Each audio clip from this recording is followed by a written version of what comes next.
안녕하세요. 정신분석의 뜰입니다. 코어사책 정신분석은 어떻게 치료하는가 우리가 그 책 공부하고 있는데요. 우리가 지난 시간에는 해체 불안에 대해서 한번 알아봤습니다. 자, 오늘은 코아시 말하는 자기심리학 입장에서 본 오이디푸스 갈등에 대해서 한번 살펴보도록 하겠습니다. 자, 우리 아이들 태어나서 자기 대상이 되는 부모님, 엄마, 아빠가 잘 반영하는 기능을, 자기 대상 기능을 잘 해줄 때 우리 아이들은 즐겁게 오이디푸스기로 들어간다고 얘기를 하고 있습니다. 뭐 불안하다든지 그런 게 아니라 아주 성장에 대한 기쁨을 가지고 이렇게 오이디푸스기에 진입을 한다고 얘기를 하고 있습니다. 자, 그런 아이들, 정상적인 오이디푸스기를 통과한 그 아이들의 자기의 모습은 어떠냐면 아주 강하고 응집적이면서 조화로운 자기를 구성한다고 이렇게 얘기를 하고 있습니다. 자, 어떤 아이냐면 독립적이고요. 엄마한테 껌딱지로 엄마 붙들고 다니는 아이가 아니라 아주 자기 자신에 대해서 독립적이고 자기 세계를 열심히 살아나가는 그런 아이들의 모습이고요. 그 다음에 애정이 넘치고요. 사람을 사랑할 줄 알고 우정도 맺을 줄 아는 그런 아이들이고요. 그 다음에 자기 주장 할 때는 또 합니다. 공격성을 잘 쓴다는 얘기죠. 이런 진취성을 보이는 아이들로 성장해 나간다고 이렇게 얘기를 하고 있습니다. 근데 문제는 이런 정상적인 오이디푸스 자기를 보낸 아이들이 아니지요.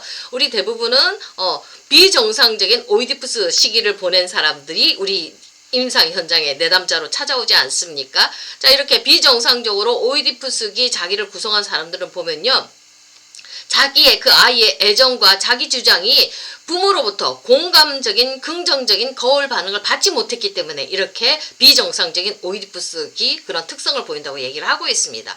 자, 부모가 정상적으로 아이한테 긍정적인 지지 반응을 해줘야 되는데 자극을 과도하게 줬어요. 넘치게 줬어요. 그리고 또 어떤 경우에는 아이하고 막 싸워요. 적대적인 경쟁심을 보일 때가 있어요. 자, 요때는 아이들한테 정신적이고 심리적인 그런 언어들을 사용해서 언어적인 애정을 보여주고 심리적인 애정, 지지를 보여줘야 되는데 과하게 신체 자극을 하는 부모들이 있어요. 성적으로 유혹하는 부모들도 있거든요. 자, 불편한 자극이라는 겁니다. 그 아이에 맞게끔 3살, 4살 때 스킨십 하는 거랑 7세, 8세 때도 스킨십 하는 거랑 좀 틀려지죠. 이미 언어화가 가능한 아이들이기 때문에 언어를 통해서 정서적인 자원, 그런 정신적인 자원들 이런 것들을 통해서 아이들을 길러내야 되는데 부모가 너무 베이비 취급을 하지요. 과도한 그런 자극을 주는 것들이 아이들한테는 불편하다는 얘기입니다. 오이디푸스 갈등으로 빠질 수가 있다는 얘기거든요.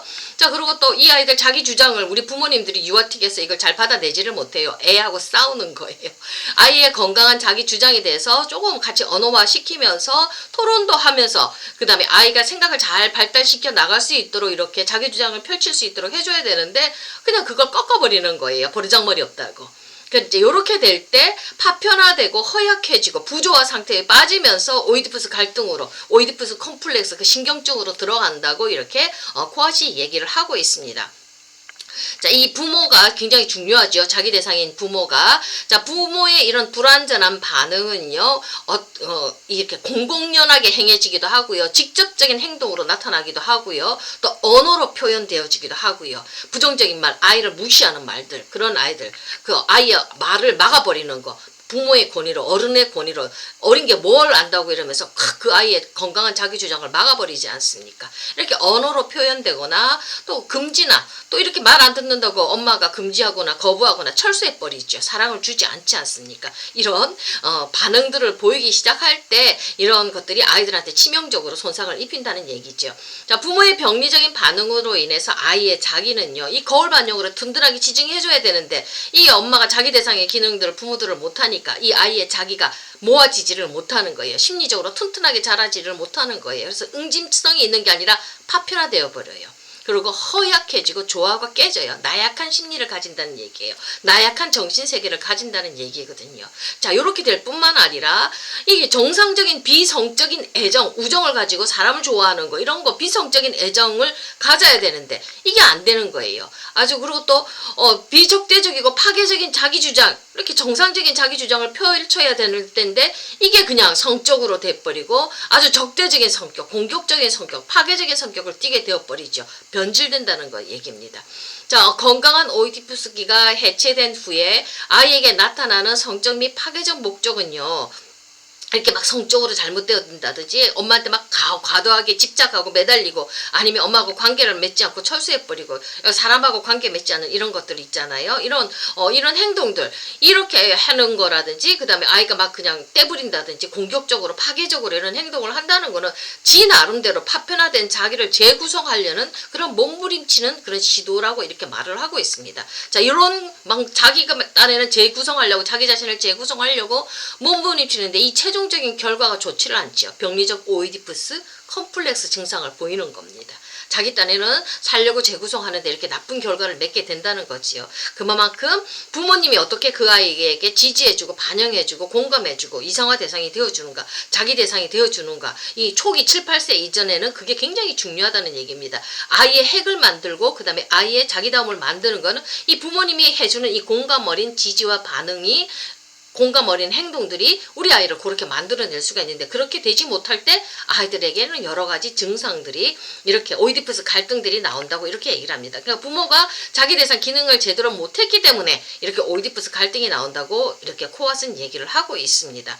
자, 이렇게 이제 아이들은 즉 오이디푸스 콤플렉스 이제 증상을 보이면요, 이제 이렇게 병리적으로 이렇게 자기 애정을 정상적으로 표현하는 것이 아니라 병리적인 걸로 막 표현하고 공격적으로 자기 주장 표현하면서 파괴적인 그런 양상을 띠게 되지요.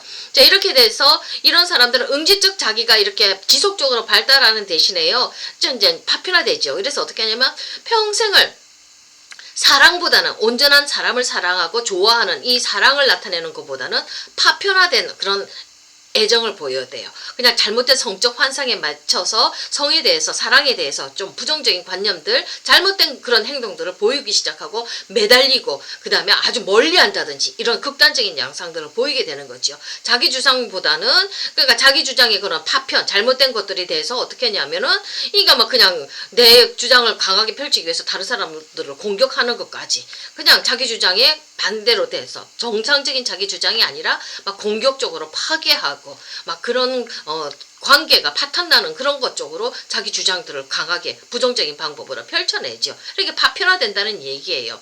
자, 이런 경험이요 이때만 있는 게 아니라 자, 이런 비슷한 경험을 하게 되는 그 순간이 오게 되면은 부모 대상 똑같은 부모 대상을 또 다른 이웃들이나 선생님들이나 어른들하고 이런 다른 어른들하고 경험하게 될 때 이 비슷한 환경이 또다시 재생되어진다는 것을 느끼게 되면요, 이 아이들은 또다시 막 불안해져 가지고 제대로 다 성장을 못하는 거거든요. 이 아이 어렸을 때 이 경험이 왜 중요하냐면 초기 7, 8세 때 자기 대상 경험이 좋지가 않으면 그 다음에 이제 아이들이 학교 선생님을 만난다든지 그 다음에 선배를 만난다든지 직장 상사를 만난다고 할 때 꼭 어떤 비슷한 환경만 돼도 지레 겁을 넣고 불안해서 그 사회 속으로 들어가지를 못하지요. 이게 재경험되는 게 불안으로 올라오기 때문에 요 패턴, 관계 패턴이 그대로 반복될까 두려워서 관계가 자꾸 이렇게 잘려져 나가게 되죠. 그래서 이런 것들이 아이들한테 큰 문제가 된다는 얘기거든요. 자, 좀 더 자세히 살펴보면요, 여자아이의 오이디푸스하고 남자아이의 오이디푸스가 조금 틀립니다. 여자아이의 1차적인 오이디푸스 공포는요,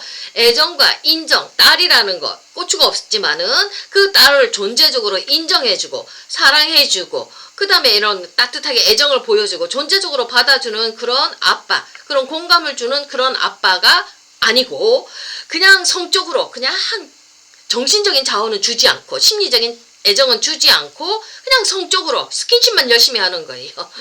강한 자극만 성적으로 유혹하는 그런 아버지 자기 대상을 직면할 때 아이들이 공포를 느끼고 그때 아이들이 오이디푸스 공포를 느낀다고 이렇게 얘기를 하고 있습니다. 자, 또 하나는 여자아이들 경우에는 자기의 여성성 이렇게 예쁜 여자아이가 올라가는 걸 보고 엄마가 그 딸을 자랑스러워하고 기뻐하기보다는 그냥 경쟁적인 거예요. 그러면서 시기하면서 이 아이의 자기 주장에 대해서 막 꺾어버리는 엄마, 이런 엄마, 적대적인 엄마를 만나게 될 때 이 오이디푸스가 즐겁게 들어가는 게 아니라 공포로 경험되어진다는 거예요.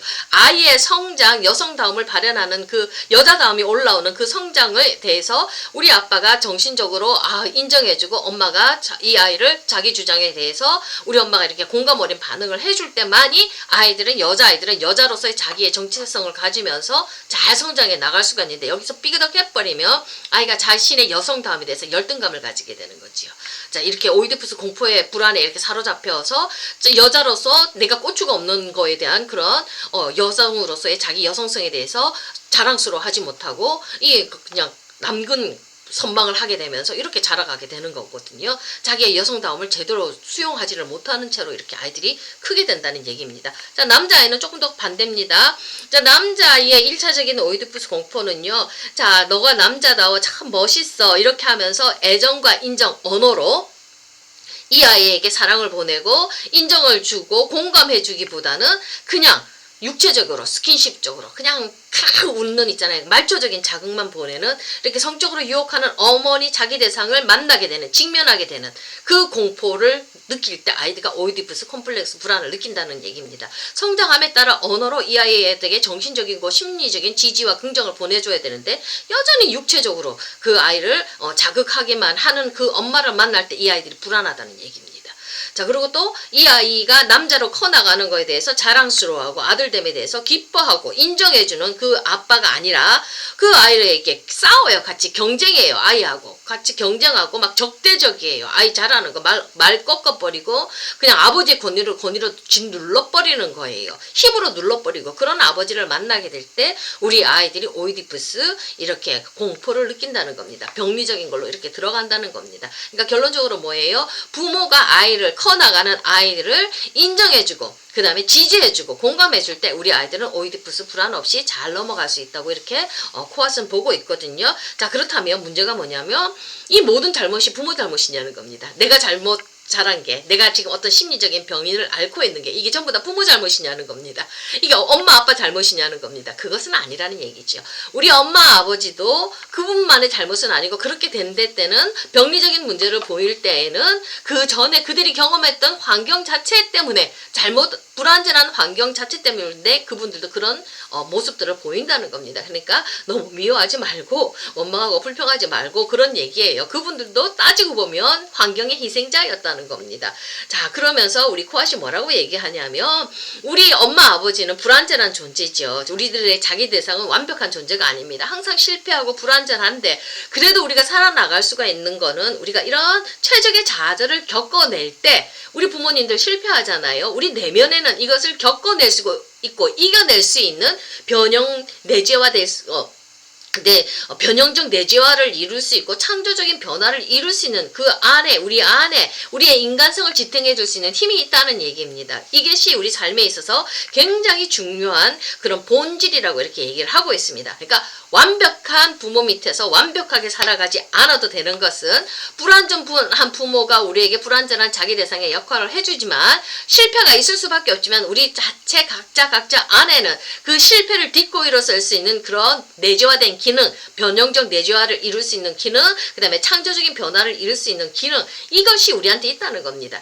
실패를 성공으로 바꿀 수 있는, 새로운 걸로 바꿀 수 있는 능력이 우리 안에 있기 때문에 괜찮다는 건 얘기입니다. 최적의 자질은 괜찮다는 그런 얘기를 하거든요. 그러니까 이 삶이라는 게 인생이라는 게 그렇지 않습니까? 실패라는 거 아픔이라는 걸 잘 이겨내면서 성숙해져 가는 거지 않습니까? 요런 기능이 바로 삶의 본질이기 때문에 내 부모가 완벽하지 않느냐가 중요한 게 아니라 이 실패와 아픔을 내가 얼마만큼 잘 소화해서 딛고 일어설 수 있느냐 없느냐 요 문제라는 겁니다. 그게 삶의 본질이라고 그렇게 얘기를 하거든요. 그러니까 자기 인생의 책임은 자기라는 겁니다. 부모한테 원망하지 말라 그 얘기를 하는 거거든요. 자, 감사합니다. 오늘은 여기까지 하겠습니다.